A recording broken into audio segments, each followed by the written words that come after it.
Well, things are pretty crazy.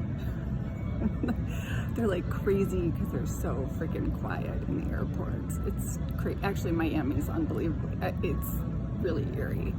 And apparently, I am in Miami now, and I guess the governor, while I was traveling from Mexico City, closed down Florida finally. So I don't know if they could have made the changes this quickly. Maybe, I don't know. There are a lot of canceled flights, but they probably were already canceled. I don't know. It was insane. I'm gonna post some pictures.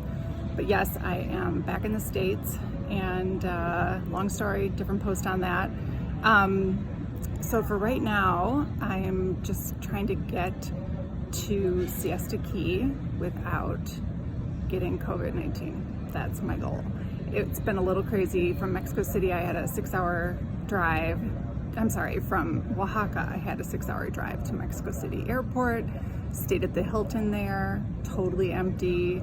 There was like one other person at breakfast. It was really, really weird. And they didn't have like the buffet or anything. They just had like a few things they were serving. And I had to eat something, but I was really nervous about it.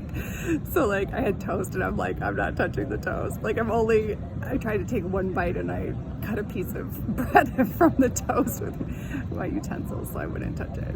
So paranoid. And I was eating with my gloves on. All I have for protection are these gloves. And I don't have a mask because you couldn't find them anywhere.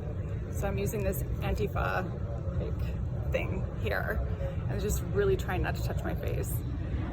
But I feel like just everything I touch, everything I come near has COVID-19 on it, because it's just, there's so many surfaces in airports and hotels and just, oh my God.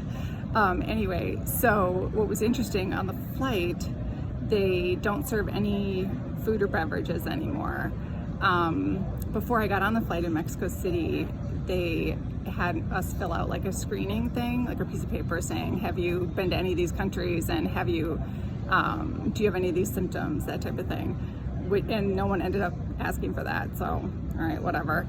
And then they also took our temperature. They held this thing up to my head, and everyone that went by, they took their temperature in Mexico City. So that was interesting. At first I was like, what the fuck is she doing? And then I was like, oh, they're screening for temperatures. And then I was like, I hope I'm not really hot, because I've literally been running around sweating because I had to go back to check in. I mean, I'd already checked in, but I had to give them my giant bags that I'm lugging back with me again, because I didn't get through everything that I was supposed to get through in 7 months and lighten my load. So I left some of it down there, but anyway, and I checked in and they were like, you can't take your hand sanitizer through, remember? And I was like, I thought they were making an exception. They're like, no. I was like, I have to take it. I have to take it through. It's the most important thing. I have to have my hand sanitizer. And they were like, well, it's, it's security. It's not us. Because I was like, I want to talk to someone about this. This is crazy. And they were having none of it at American. So, she said, oh, and also, is there one in your big bag? Because it's got alcohol in it, so you can't check it. I was like, no, I don't think so.